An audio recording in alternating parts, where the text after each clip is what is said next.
Hi guys, እንዴት ናችሁ? ምን ሆነኝ ከሞመንት ፋንዳሜንታልስ ኦፍ ሶፍትዌር ኢንጂነሪንግ ሲሪስ 1 ኢንትሮዳክሽን ፓርት 4።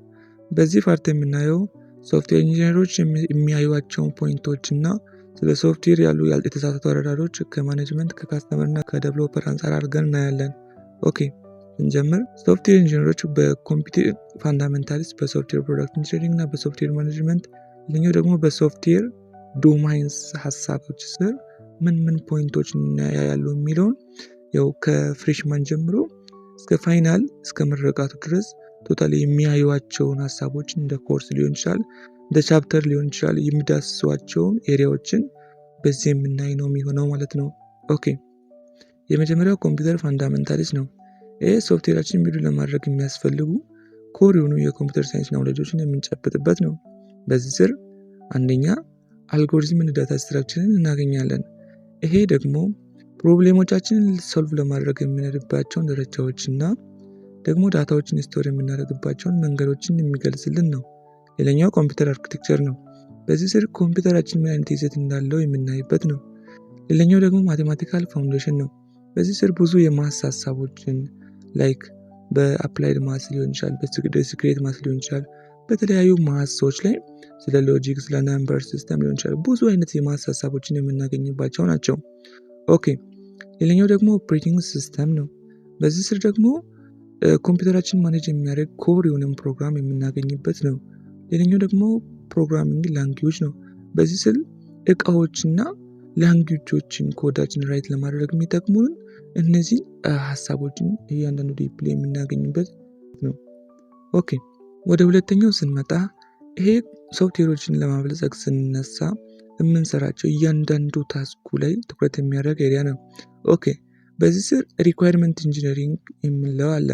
ይሄ ደግሞ ምንድነው? ለምንሰራው ሶፍትዌር ምን ያስፈልገናል የሚለው ላይ ትኩረት የሚያደርግ ነው። ሌላኛው ሶፍትዌር ዲዛይን ነው። ይሄ አንደኛ እቅዶች ላይ ደግሞ ሶፍትዌራችን ምን መምሰል እንዳለበት በሚገልጽ ኤሪያ ላይ የሚገኝ ነው። ሌላኛው ሶፍትዌር ኮዲንግ ነው። ይሄ ቀጣይ ለሶፍትዌራችን ለሚሰራው ሶፍትዌር የሚያስፈልገው ፕሮግራም ኮዱን በመጻፍ ላይ ትኩረት የሚያደርግ ነው። ሌላኛው ሶፍትዌር ቴስቲንግ ነው። ይሄ ስህተቶችና ግድፈቶችን ቼክ በማድረግ ላይ ትኩረት የሚያደርግ ነው። ሌላኛው ደግሞ ሶፍትዌር ኦፕሬሽን እና ሜንቴናንስ ነው። ያው ኦፕሬሽን ረኒንጉን ወይም ሶፍትዌር ስራውን እንዲቀጥል ወይም ስራውን እንዲሰራ ማድረግ፣ ሜንቴናንሱ ደግሞ አፕዴት ማድረግ ነው አይደል? ኦኬ ስለዚህ እነዚህ ለትኩረት የሚያደርግ ነው ማለት ነው። ኦኬ ወደ ሁለተኛው ስንመጣ ሶፍትዌር ማኔጅመንት ነው። በዚህ ስር አሶሊዮ እንደ ስሙ እንደምናየው ማኔጅመንት ሀሳቦች እንደምናይ ነው የሚሆነው። የቲሙ ወይም የፕሮጀክቱ ወይም የኢንቫይሮንመንቱን እንዴት አድርገን ማኔጅ እንዳለብን የምናገር ኤሪያ ነው ማለት ነው። ኦኬ በዚህ ስር ፕሮጀክት ፕሮሰስ ማኔጅመንት እናያለን። ይሄ አንደኛ እቅዱ ላይ፣ ሁለት ደግሞ ፕሮጀክቱ እንዴት ፍሎው ያደረገ ነው ወይም እንዴት እየተካሄደ ነው የሚለው ላይ ትኩረት የሚያደርግ ነው። ሌላኛው ሪስክ ማኔጅመንት ነው።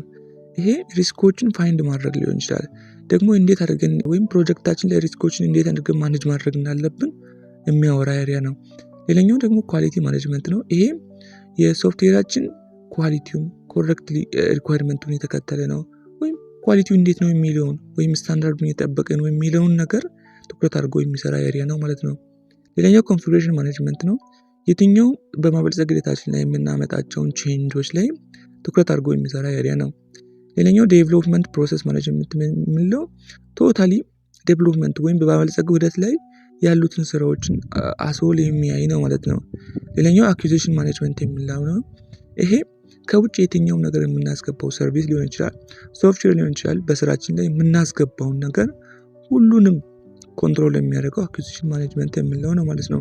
ሶስተኛው ሶፍትዌር ዶማይንስ ነው። እነዚህ ልዩ የሆኑ የሶፍትዌር አይነቶች እና ሶፍትዌር የሚዳስባቸው ኤሪያዎች ላይ ትኩረት የሚያደርጉ ናቸው። ኦኬ መጀመሪያ አርቲፊሻል ኢንተለጀንስ ነው። ይሄ ስማርት የሆኑ ዲሲዥኖች እንዲሰጥ እንድናደርግ የሚረዱ ሶፍትዌሮች ላይ ትኩረት አድርገው የሚሰራ ነው። ሁለተኛው ዳታቤዝ ሲስተም ነው። ይሄ ደግሞ ዳታዎችን ስቶር ማድረግና ማኔጅ በማድረግ ላይ ትኩረት አድርጎ ወይም ላርጅ አማውንት ኦፍ ዳታዎችን ስቶር እና ማኔጅ በማድረግ ላይ ትኩረት አድርጎ የሚሰራ ነው። ሌላኛው ሂውማን ኮምፒውተር ኢንተራክሽን ነው። ይሄ ደግሞ ሰዎቹ በቀላሉ ኮምፒውተራችን ወይም ሶፍትዌራችን አክሰስ እንዲያደርጉ እንዴት አድርገን ማዘጋጀት አለብን የሚለው ሶፍትዌሮች ላይ ትኩረት የሚያደርግ ነው። ሌላኛው ኒውሜሪካል እንደ ሲምቦሊክ ኮምፒቲሽን የሚለው ነው። ይሄ ደግሞ ኮምፕሌክስ የሆኑ የማስ ፕሮብሌሞችን በመፍታት ላይ ትኩረት አድርጎ የሚሰራ ነው። ሌላኛው ኮምፒውተር ሲሙሌሽን ነው። ይሄ ደግሞ ሪል ወርልድ ላይ ያሉ ሌላዎችን ሲስተሞችን የመረዳት በማወቅ ላይ ትኩረት አድርጎ የሚሰራ የሶፍትዌር ኤሪያ ነው። ሌላኛው ደግሞ ሪል ታይም ሲስተም ነው። ይሄ ደግሞ ዩዘሮች በጠየቁት በማይክሮ ሰከንድ እና በሰከንዶች ውስጥ የዩዘሮችን ሀሳብ የሚመልስ ከዩዘሮቹ ጋር ሪያክት ማድረግ የሚችሉ ሶፍትዌሮች ላይ ትኩረት አድርጎ የሚሰራ ኤሪያ ነው ማለት ነው። ሌላኛው እና ሁለተኛው ፖይንት ሶፍትዌር ማይዝ ነው። ስለ ሶፍትዌር ያሉ የተሳሳቱ አረዳዶች ማለት ነው። ኦኬ እነዚህ ደግሞ በሶፍትዌሩ በራሱ ላይ ሊሆን ይችላል፣ ሶፍትዌሩ ለማበልጸግ የምንሄድባቸው ስቴፖች ወይም መንገዶች ላይ ሊሆን ይችላል ያሉ የተሳሳቱ አረዳዶች ናቸው ማለት ነው። እነዚህ በጣም ከባድ ችግር ነው የሚያመጡብን ሶፍትዌርን ለማበልጸግ ስንነሳ ማለት ነው። እነዚህ ከማኔጅመንቱም ይነሳሉ፣ ከካስተመርም ይነሳሉ፣ ከዴቨሎፐሩም ይነሳሉ ማለት ነው። ኦኬ ያንዳንዳቸውን እናያለን። ከማኔጅመንት የሚነሱ ስለ ሶፍትዌሩ ሊሆን ይችላል፣ ደግሞ ስለ ሶፍትዌሩ ፕሮሰሱ የሚነሱ የተሳሳቱ አረዳዶች ምንድናቸው የሚለውን ስናይ መጀመሪያው ስታንዳርድ የሆነ ወይም ቤዚክ የሆነ ነገር ብቻ ሰጥተው ሶፍትዌሩን ዴቨሎፕ እንድታደርግ ይፈልጋሉ ማለት ነው።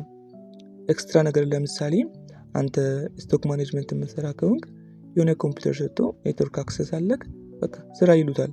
ግን ለምሳሌ አንተ አሁን እኔ እቃዎችን ስካን የሚያደርግ ባርኮድ ስካነር ፈልጋለሁ ብትል ኤክስትራ ነገር እንደተጠቀምክ ያለህ መስሏቸው ነው የሚታያቸው ማለት ነው። ይሄ ከማኔጅመንት አንፃር ያለ የተሳሳተ አረዳድ አንደኛው ነው።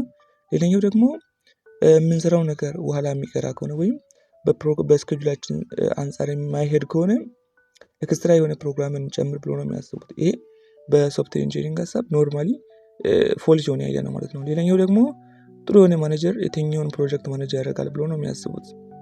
ኦኬ ከካስተመሮቹ አንፃር የሚነሳው ደግሞ አንደኛ ጀነራል የሆነ ስለሚያሰሩት ሶፍትዌር ጀነራል የሆነ ነገር ብቻ ነግረው፣ ለምሳሌ የሆነ ተማሪዎችን የሚመዘግብ ሶፍትዌር ሊያሰራ መጥተው ተማሪዎች የቁጥር ይሄ ነው ይሄን የሚመዘግብ ሶፍትዌር ፈልጋለሁ ብቻ ብሎ ኮዱን ስታርት እንድታደርግ ነው የሚፈልገው። ግን ብዙ ነገር መውሰድ አለብን፣ ብዙ መረጃዎችን መውሰድ፣ ብዙ ስቴፕ ማለፍ አለብን ኮድ ለመጀመር። ስለዚህ እንደዚህ አይነት ስህተቶች አሉ ማለት ነው። ሌላው ደግሞ ሶፍትዌር ፍሌክሲብል ስለሆነ የፈለኩትን ያክል ሪኳየርመንት ማቀየር ይችላለሁ ብሎ ነው የሚያስበው። ኦኬ ሌላኛው ደግሞ ከአበልጻጊዎች አንፃር የሚነሳ የተሳሳተ አረዳድ ደግሞ ምንድነው? ይሄ ደግሞ ፕሮግራሙ እስከሰራ ድረስ ስራዬን ጨርሻለሁ ብሎ እጁን አጣጥፎ መቀመጥ። ይሄ መጀመሪያው የተሳሳተ አረዳድ ነው። ሌላኛው ደግሞ ኳሊቲው የተሰራው ሶፍትዌር ኳሊቲው የሚረጋገጠው ሶፍትዌሩ ራን እስካደረገ ድረስ ነው የሚል ሀሳብ አላቸው። ሌላኛው ደግሞ ዴሊቨር የምናደርገው ወይም ለካስተመራችን የምንሰጠው ፕሮግራም ብቻ ነው ብሎ ነው የሚያስበው። ግን ብዙ ነገር አይደል ዴሊቨር የሚደረገው። አንደኛ እንዴት እንደሚሰራ እንደ ፕሮዳክት ወይም እንደ ሶፍትዌር ፕሮዳክት ፎርም ተቀይሮ ዴሊቨር መደረግ አለበት፣ ሙሉ ዶክሜንቴሽኑን ይዞ ማለት ነው። እነዚህን ጥያቄዎች በደንብ አድርጋችሁ ይዟቸው። በእነዚህ ላይ ያንዱ ግቢዎች ኤግዚስት ያደርጉ ሚድና ፋይናል ኤግዛሞችን ጨምሬ በፋይናል ፓርቶች ላይ የሚመጣ ነው የሚሆነው። ቴንክ ዩ